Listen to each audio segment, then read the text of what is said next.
네, 안녕하십니까. 보광원의 주지사역을 맡고 있는 한우라고 합니다.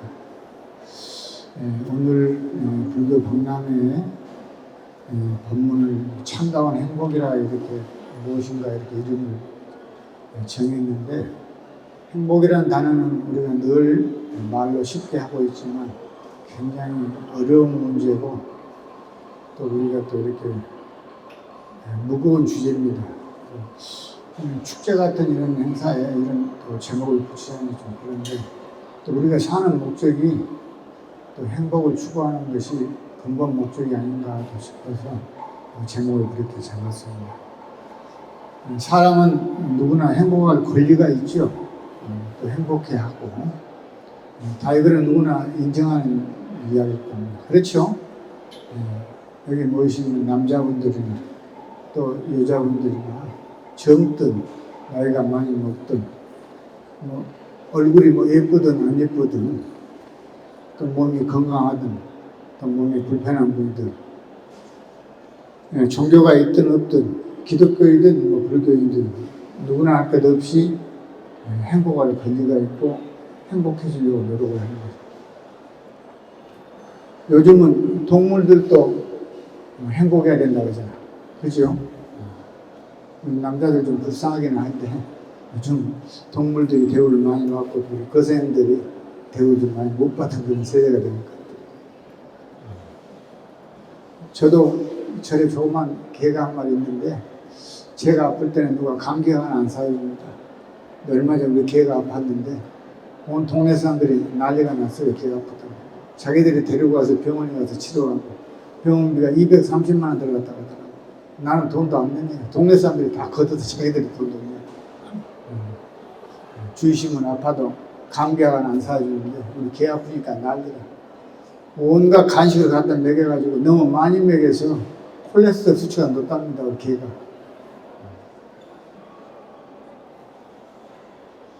우리가 이제 실제로 살아보면은 행복하고 싶지만은 행복하지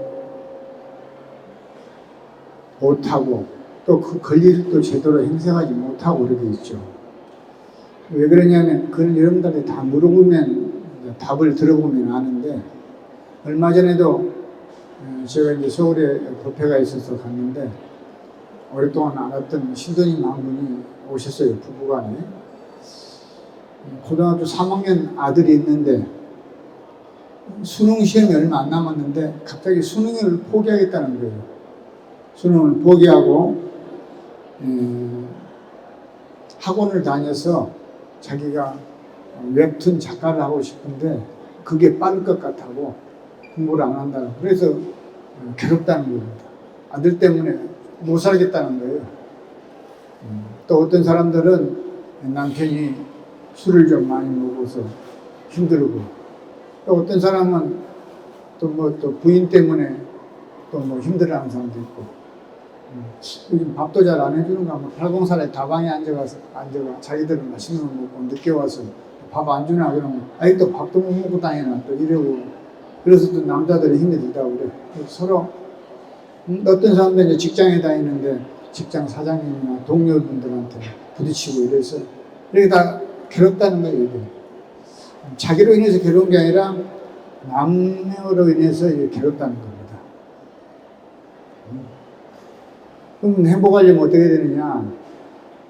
자녀들이 공부를 잘하고 좋은 대학을 가서 남부럽지 않게 남이 부러워할 정도로 좋은 대학 가고 좋은 직장을 가고, 또 남편이 술도 안 먹고 말도 잘 듣고 여성분들이 좋아하는 돈도 좀 많이 벌다 주고, 또 남편 입장에서는 부인이 어디 안 돌아다니고 돈도 안 쓰고 아껴 쓰고 집에서 밥도 잘해주고, 또 직장에서 상사가 화를 내지 않고 동료들이 잘 도와주고, 내가 원하는 대로 되면은 이제 행복한 것 아니겠어요? 그렇죠? 우리가 보통 추구하는 것이 이런 거죠, 이런 거. 그런데 세상은 제가 우리들이 원하는 대로 될까요? 안 될까요? 안 되지요. 그거 되면은 말이 안 돼. 중생이 사는 곳은 다투기 마련입니다. 그게 기본이거든. 그래서 이제 괴로울 수밖에 없는 거예요. 그래서 괴로울 수밖에 없다. 세상은 내가 원하는 대로 안 된다. 그러면 될 때는 이제 행복하고 안 될 때는 괴롭고, 그러니까 괴로웠다가 즐겁고 즐겁다가 괴롭고, 이게 반복될 수밖에 없는 거거든요. 이게 우리의 기본 인생입니다. 그렇죠? 누구나 인정도 할 겁니다. 이렇게 반복될 수밖에 없는 것을 우리는 윤회라고 합니다. 윤회. 여러분, 윤회하면 어떤 생각이 들어요? 죽어가지고 게으름 소가 된다는 거, 또 욕심이 많은 돼지나 구렁이가 된다든가, 이걸 윤회라고 생각하죠. 이거는 이제 인도의 힌두교 그런 전통 사상 윤회관인데, 불교에서 부처님이 말씀하신 윤회는, 윤회 중생이라고 할 때는 고와 락, 그러니까 즐거움과 괴로움이 반복되는 것을 되풀이되는 것, 이것을 윤회라고 하는 겁니다. 그래서 우리가 살아가는 과정에 늘 일상생활 다투고 이런 게 하는 것이 이게 윤회예요, 윤회. 괴로움과 즐거움이 이제 다람쥐 쳇바퀴처럼 여기서 벗어나지 못하고 괴로웠다, 즐거웠다, 또 즐거웠다, 괴로웠다, 이것이 하는 것을 윤회 전생이 존재하는 것이다. 우리가 이제 원하는 것이 이루어지면 행복하고 원하는 것이 이루어지지 않으면은 괴롭다는 이런 행복감을 갖고 있기 때문에 필연적으로 우리는 윤회할 수밖에 없고, 내가 추구하는 이 행복은 지속 가능한 행복일까요? 지속 가능할 수 없는 행복입니다. 불가능한 행복이에요. 이 행복은 분명히 즐거움 또 괴로움으로 바뀌는 것이기 때문에, 또 윤회한다는 것은 무조건 괴롭다는 말이 아니라 이제 고락이 되풀이된다. 그것은 이제 행복이 지속 가능하지 못하다, 이런 말이에요. 내가 아무리 지금 행복하다 해도 그것이 원인이 돼서 이제 다시 괴로움으로 오고, 또 내가 지금 괴롭다고 해도 그것이 또 얼마 지나지 않아 다시 행복하기도 한다, 이 말이에요. 그래서 이것을 인도에서는 윤회한다. 우리가 흔히 이런 말을 뭐라고 하죠? 인간지사 세웅지 마라 그러죠.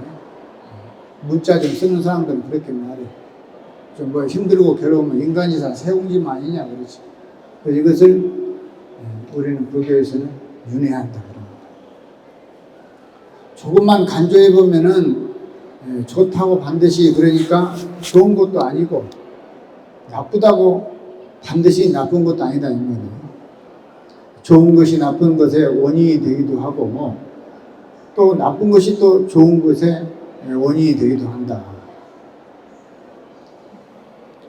나쁜 것이 이제 좋은 것으로 될 때는 그것을 전화위복이라고 하죠. 전화위복도 되고. 그럼 이제 우리는 윤회 중생인데, 불교에서 말하는 행복은 어떤 행복을 말하는 것인가?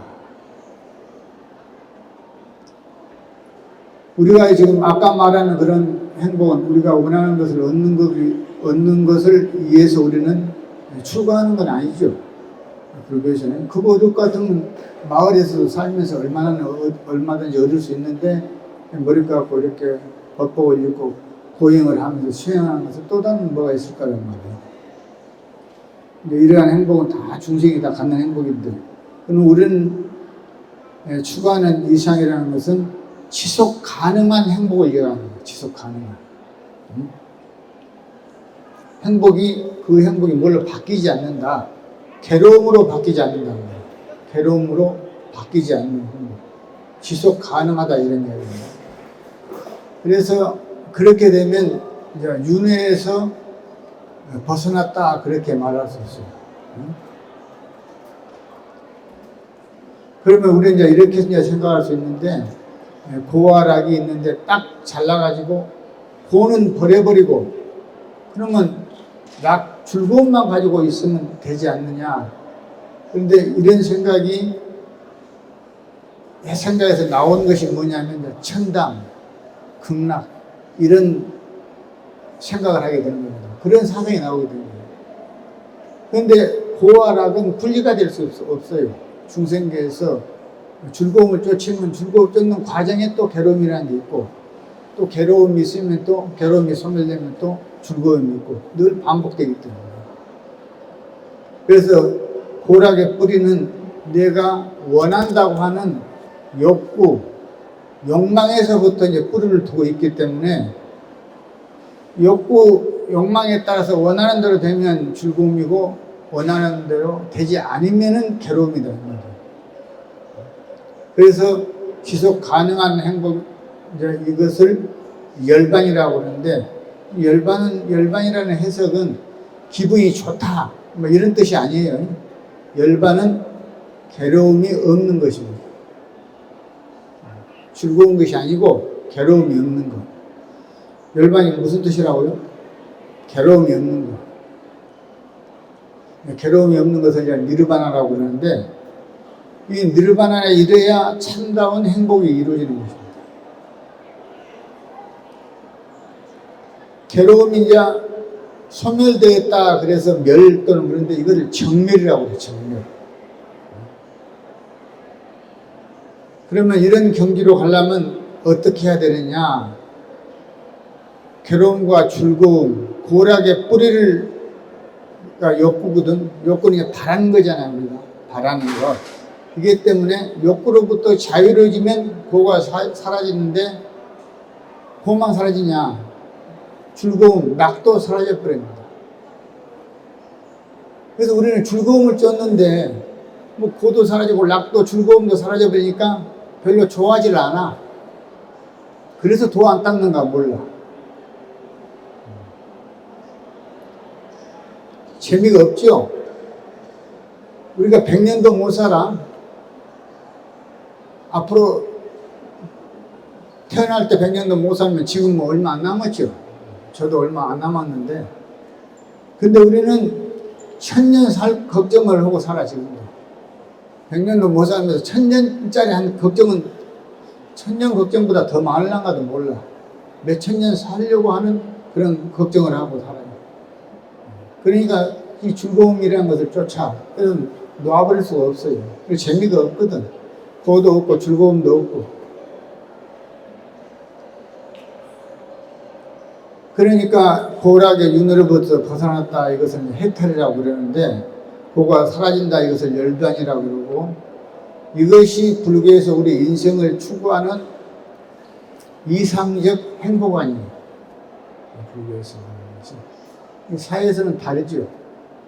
사회에서는 갖고 싶고 좋은 걸 하고 싶고 이뻐지고 싶고, 남편이 실컷 돈 벌어오니까 저 피부과 갖고 얼굴 껍질 다 벗겨가지고 또 이쁘게 붙이잖아. 또 껍질 벗기도 안 되니까 잘라가지고 붙여버리고,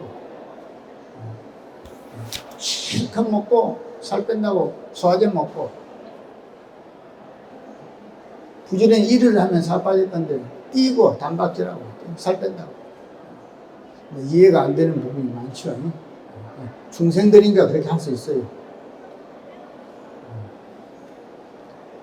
그러면 거기 이제 해탈에 도달하려면 욕구로부터 이제 자유로워져야 됩니다.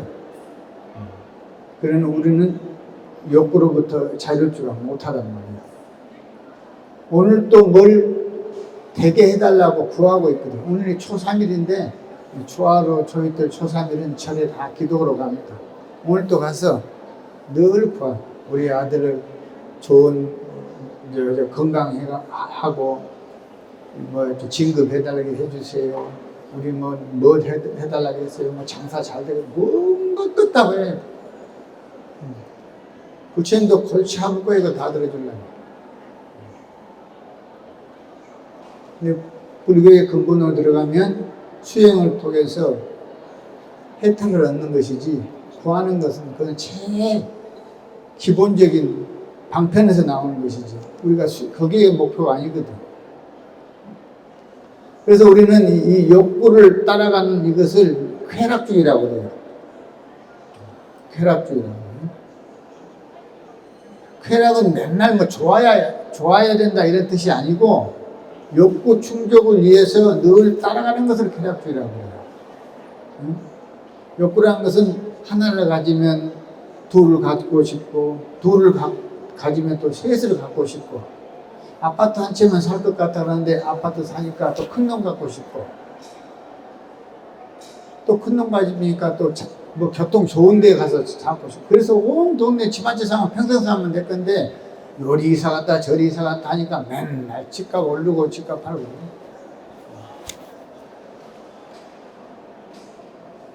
이게 욕구 충족을 위해서 따라가는 것이 이제 쾌락주의다. 그래서 충족이 되면 이제 즐거웠다가 충족이 되지 않으면 괴로웠다 이렇게 반복되는 거예요. 현실적으로 다 있는 이야기죠.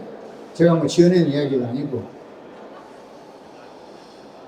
그래서 욕구의 씨를 말려버리자. 욕구를 안 따르고 저항하는 거예요. 그것이 이제 고행주의라는 거예요. 고행주의. 뭐라고요? 고행주의. 그래서 이제 부처님 당시 때 전통 사상 브라만주의의 이런 수행자들은 쾌락주의였고, 여기에 반론을 제기한 사람들이 사문유라고 그래요. 사문유. 사문유 이분들이 고행주의가 많았습니다. 부처님도 이제 사문유에 속해. 부처님께서도. 우리 이 고행주의자들은 여러 가지 방편으로 수행하는데 자기가 죄를 지은 이 몸과 마음에서 죄를 지었기 때문에 육체적인 고통을 주어서 죄를 소멸한다 해서 고통을 이렇게 가하는 그런 수행자도 있었고, 뭐 수많은 수행자가 있었어요.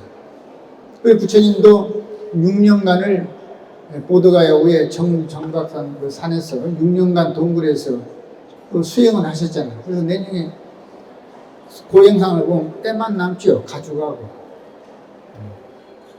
부처님도 환경은 자라난 환경의 브라마니즘의 쾌락주의지만 본인이 이것을 지속하지 가능하지 않다 이런 것을 알아차시고 이제 고행주의자들과 이렇게 좀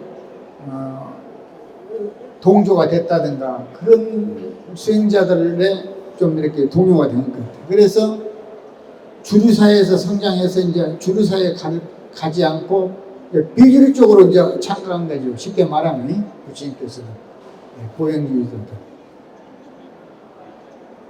그런데 부처님께서도 이 극심한 고행을 하고도 해탈을 못했죠. 6년간. 그래서 이제 돌아본 겁니다.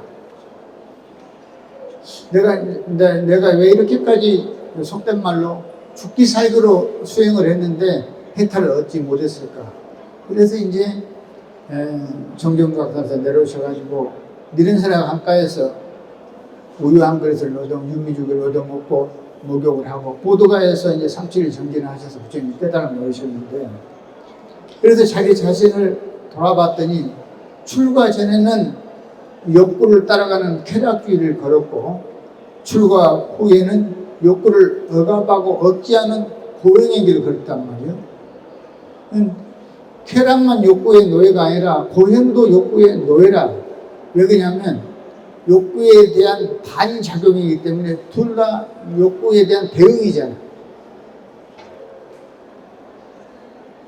그래서 욕구에 대한 대응을 하지 않는다. 이것이 욕구로부터 자유로워지는 것이에요. 욕구로부터 자유로워지기 위해서는 늘 따라가거나 억제하거나 이거 두 가지 방법밖에 없어.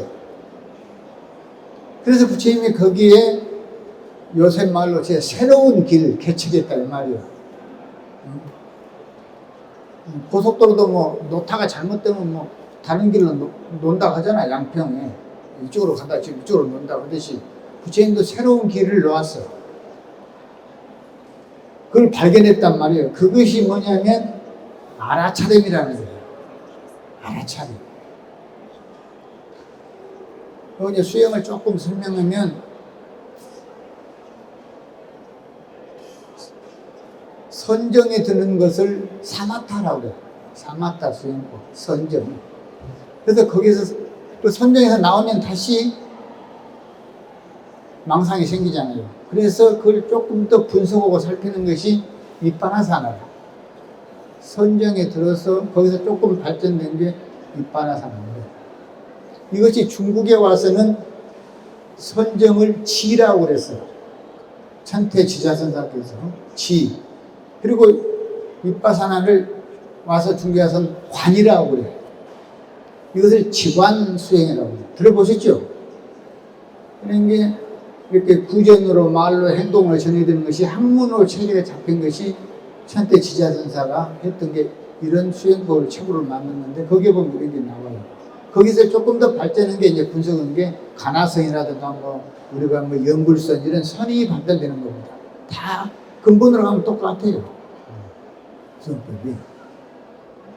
그래서 욕구가 일어났을 때 욕구가 일어났구나 이렇게 알아차리는 거예요.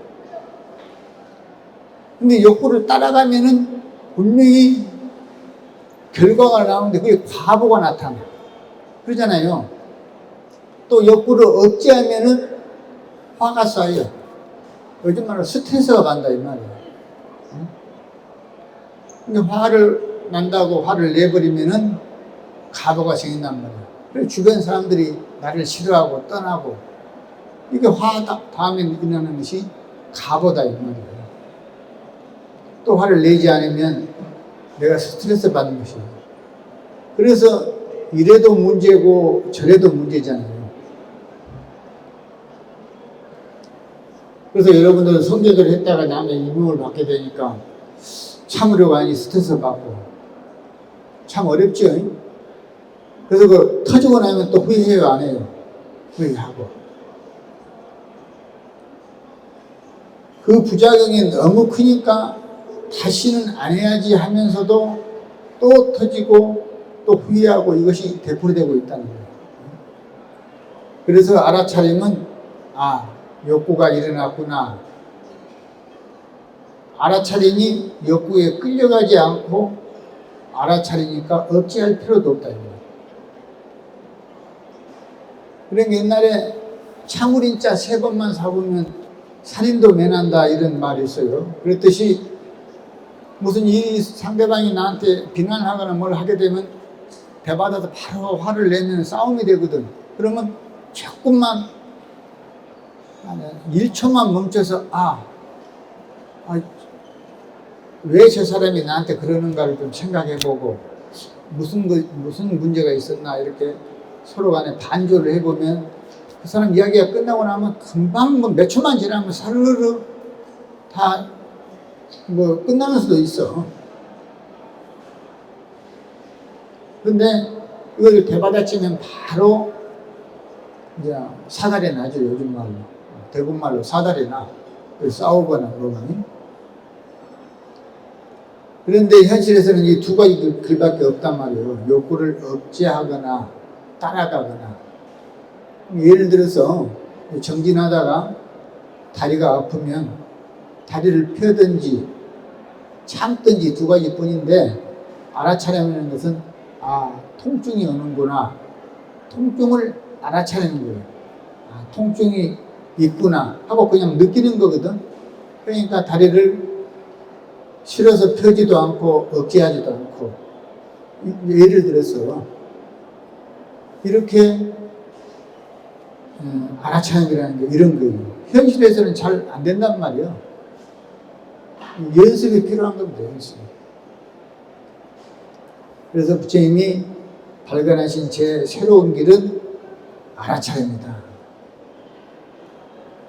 이 제3의 길, 보행도 아니고 쾌락도 아닌 새로운 길이 이것을 뭐라고 그러냐면 중도라고 합니다. 중도. 그래서 부처님께서 깨달음을 얻으시고 일어나서 첫 번째 최초로 하신 법문이 뭐냐? 수행자는 쾌락의 길을 가도 안 되고 보행의 길을 가도 안 된다. 양 극단을 버려라. 중도의 길을 가라. 이게 첫 번째 하신 법문이에요. 중도는 중간이 아닙니다. 양변에 치우치지 않는 거예요. 좋고 나쁨이 치우치지 않는 것을 중도라고 해요. 이것이 이렇게 지속이 가능이 되면은 이것이 이제 우리가 말하는 불교에서 말하는 진정한 수행자들이 말하는 행복이라 말할 수 있어요. 괴로움이 없는 경지에 이른다 이 말이에요. 근데 여러분들이 기분이 막 좋고 그러면 마음이 들떠요 안 떠요? 들뜨지요. 기분이 좋아도 흥분이 되거든. 화가 나도 또 막 씩씩거리고 들뜨지요. 그러니까 그것은 같은 거거든. 들뜬 상태가 되풀이된다 이 말이에요. 그래서 알아차림은 마음이 고요한 상태, 동요됨이 없이 좋다고 들뜨지도 않고 싫다고 들뜨지도 않고. 근데 여러분들은 이런 경지를 채워본 적이 없고 또 체험했다 해도 마음이 조금 편안했다. 이 정도는 아마 다 경험을 했을 거예요. 우리 신도들도 몇 분 오셨는데 또 흉 좀 봐야 되겠네. 법문하면은 다 고개를 까딱까딱하고 맞다고 합니다. 법문 다 들을 때는 그래요. 여러분도 다 경험 있을 거예요. 법문 딱 끝나면은 차례대로 순서대로 나가면 되는데 그래도 우리 절은 순서대로 나갑니다. 서로 나가려고 난리라. 신발도 한 2개씩 바꿔가.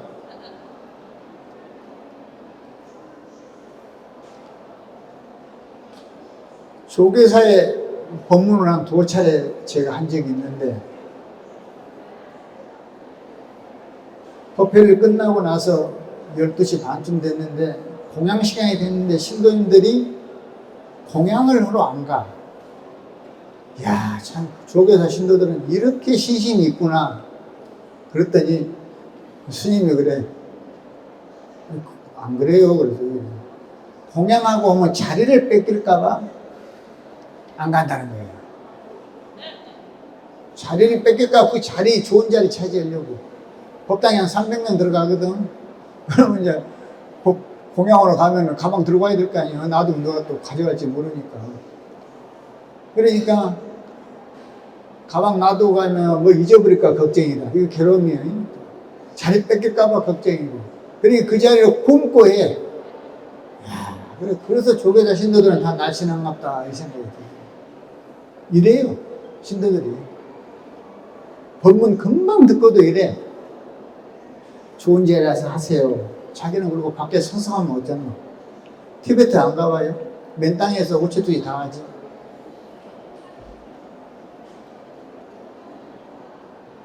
인도에서 한 몇 년을 살아왔는데 보드가의 부처님 성도지에서 저녁 10시부터 새벽 4시까지 하루에 3,000배씩 일주일간을 제가 기도를 했어요.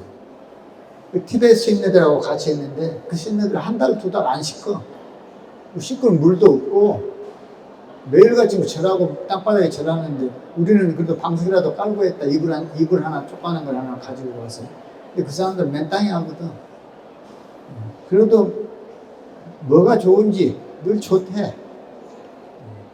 나는 와가지고 씻고 다 했는데도.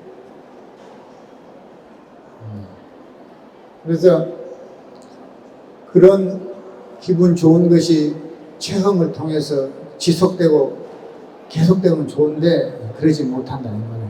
그래서 우리가 원하는 대로 되면은 행복한 가치관을 하는 우리는 영원히 행복할 수 없다 이 말이에요. 우리가 원하는 대로 되게 하는 그런 가치관을 가지고 있으면 영원히 행복할 수 없다. 고락의 대부이다. 그래서 가치관의 이제 전환이 필요한 것입니다. 이 가치관의 전환이 뭐냐? 이게 출가예요. 무슨 머리 깎고 뭐 출가가 아니라 가치관의 전환이 출가단 말이야. 고와 락, 이게 괴로움과 즐거움을 들락날락 하는 것을 가출이라 그래, 가출. 출가는 또 3가지가 있는데, 이제, 상중 출가, 그런데 몸이 출가하고, 마음이 출가하고, 몸과 마음이 출가하는데, 몸과 마음이 출가하는 큰 스님네들 수행을 잘하는 분들이고, 몸만 추구하는 사람은, 나 같은 사람은 껍데기만 추구하는 사람이에요. 마음이 추구하는 사람들은 여러분같이 신심 있는 분들이 이것을 가치관의 전환이 출가라 이런 거죠. 우리 다 출가했죠. 세속의 사고방식에서 벗어나서 수행자의 삶으로 들어오는 것을 말한다. 그래서 수행을 통해서 알아차는 가운데 행복이 있다. 여름은 더운데 여름은 덥다. 겨울은 춥다. 또 음식은 맛이 있다. 음식은 맛이 없다. 남을 탓하다 보면은 늘 우리가 불평불만이 생기고 불행해요. 남하고 다투고 가치관의 전환이라는 거예요. 그래서 어떻게 전환하느냐? 여름은 더우니까 그냥 몸매도 자랑하고 또 수영복 입고 바다에서 수영도 보니까 좋고, 응? 여름은 또 추우니까 또 눈이 와가지고 또 뭐 스키 타서 좋고, 응?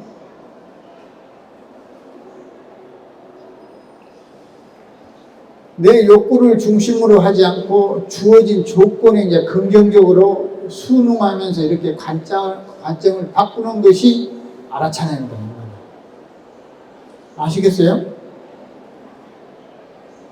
그렇게 되면 여러분들은 훨씬 더 나로부터 자유로워지고 행복해지는 거예요. 세상에 살다 보면은 주위와 자꾸 비교되니까 불행하거든.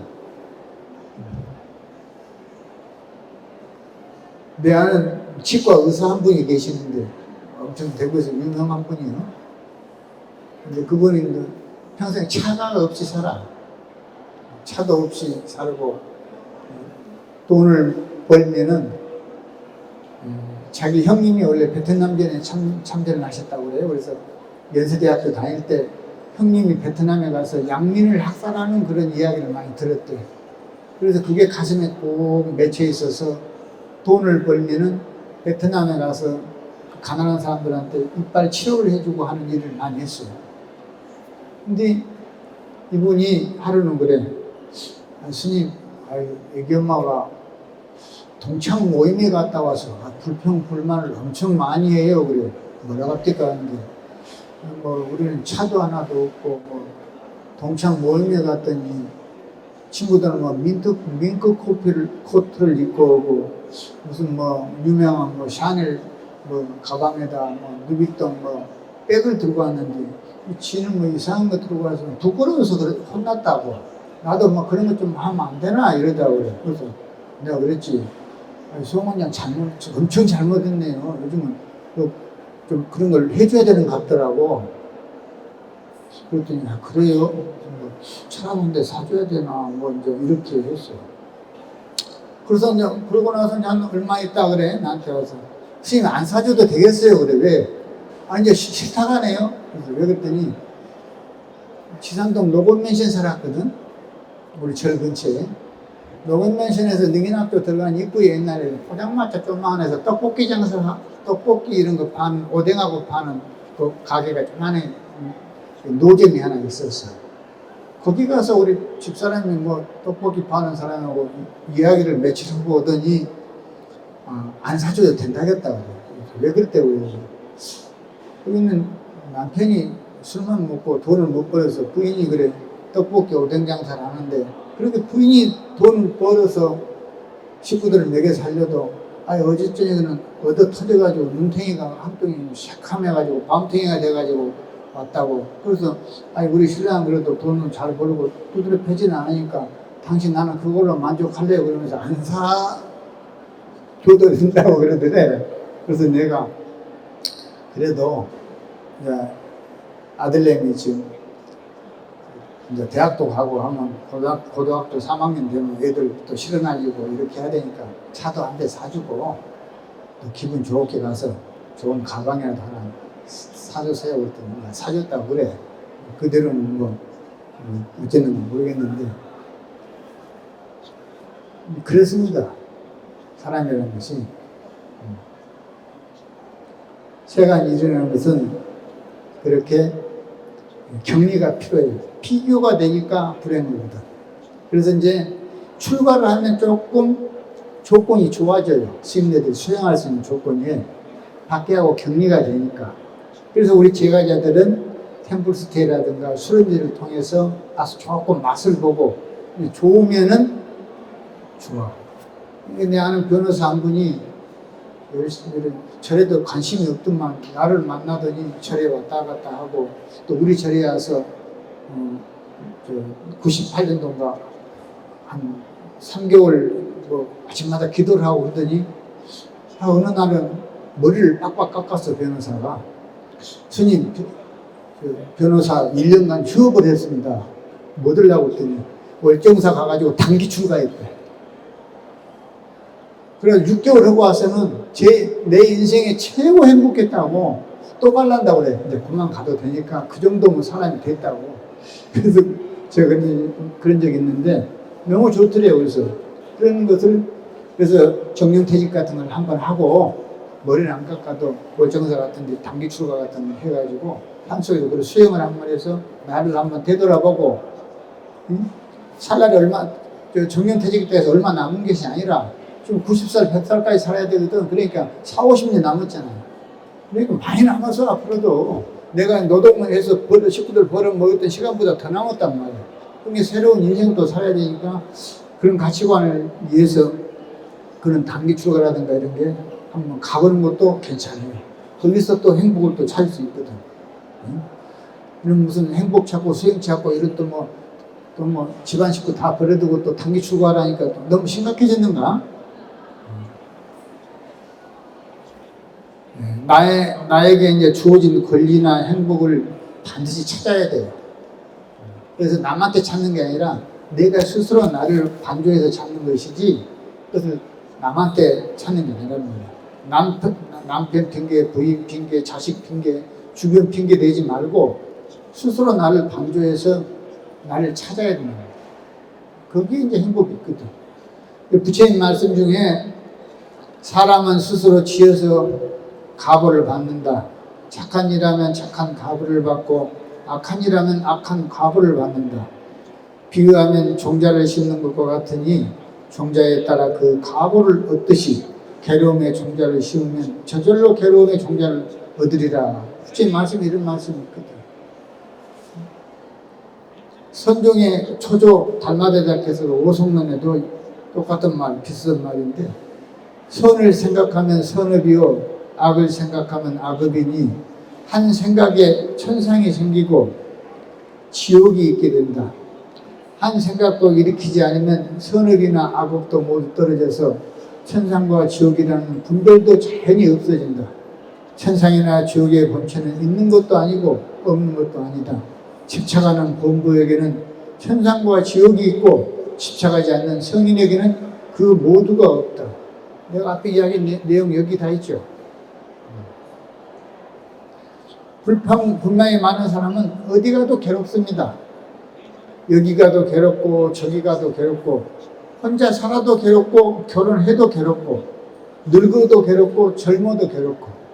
그런데 긍정적인 사람은 혼자 살면 귀찮은 것이 없어져 좋고 얼마나 좋은지 몰라. 나는 누비똥 살 일도 없고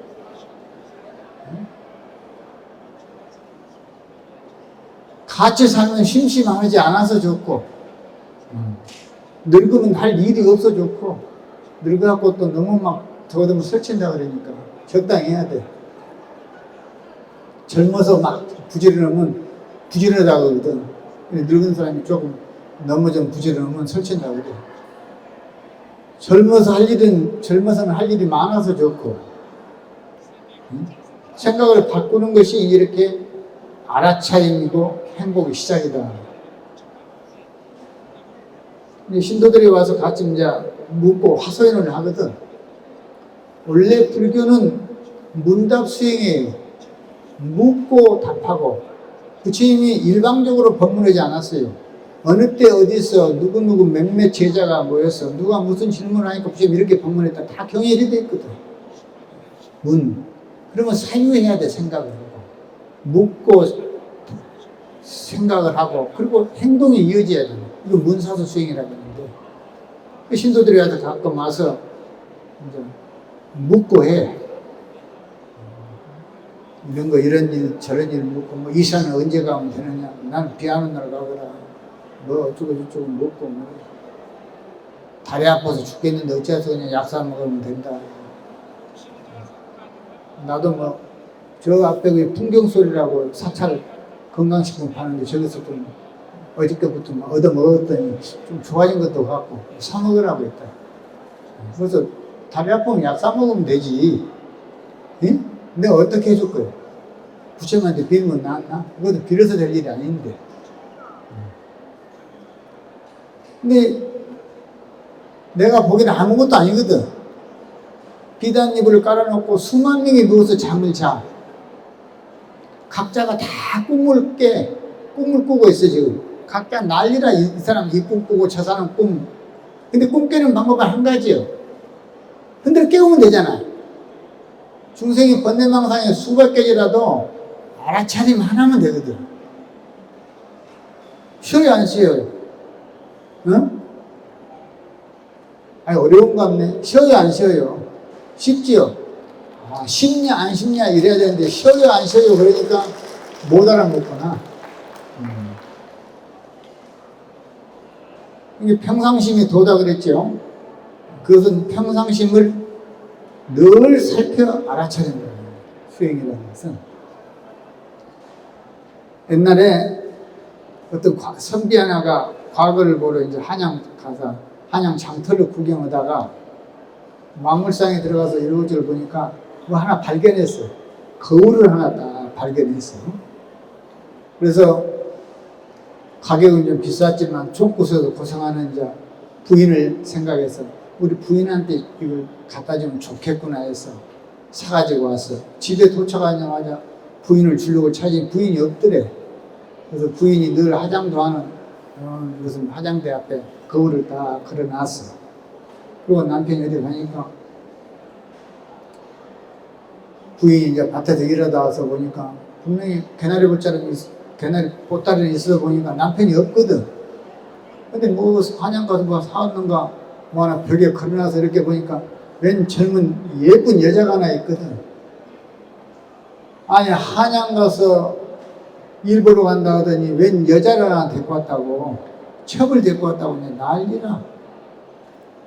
그래서 이제 다리를 뻗고 울고 있으니까 시어머니가 들어와서 며느리가 대성통곡을 하니까 며느리한테 뭐 하냐 그러니까, 아니 아버님이 서울 가서 한양 가서 볼일 보러 갔다가 웬 여자를 첩을 하나 데리고 왔는 것 같다고.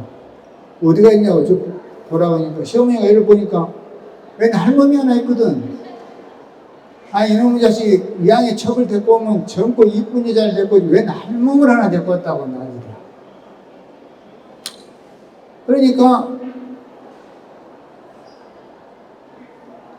시아버지가 돌다 보니까 웬 자기 할멈하고 며느리가 방에서 대성통곡을 하고 난리가 나서 보니까 왜 그러냐 보니까 아니 어디 저 아범이 한양 가서 뭐 첩을 하나 데리고 왔다고 하니까 어디가 있냐고 보라니까 시아버지가 또 거울을 보더니 아니 아버님 어떻게 오셨습니까? 하고 절을 하더란 거야. 자기 모습이 아버님 모습하고 똑같았던 것 같지. 이렇게 각자가 보는 마음이 달라, 분상이. 그렇죠? 거울이 이제 어떤 시대에 이제 민담입니다. 원래 이제 거울의 용도는 이제 자기 겉모습을 보면서 이제 잘못된 부분을 고치라는 거죠. 요즘 보살들 다 밥만 먹으면 거울 빼서 닦고, 뭐도 분칠하고, 뭐도. 그런 것을 옷 몹시도 바꾸고, 옷을 거울 비춰가지고 이거 입었다, 저거 입었다가, 옷은 수백 개 갖다 놓고 입을 것이 없다고 그러고.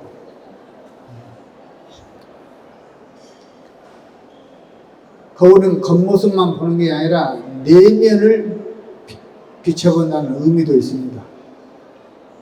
내가 누구를 알아야 할 때는 거울이 필요하지만은 누구를 거울 삼아 이런 말 있잖아. 네? 누구를 거울 삼아.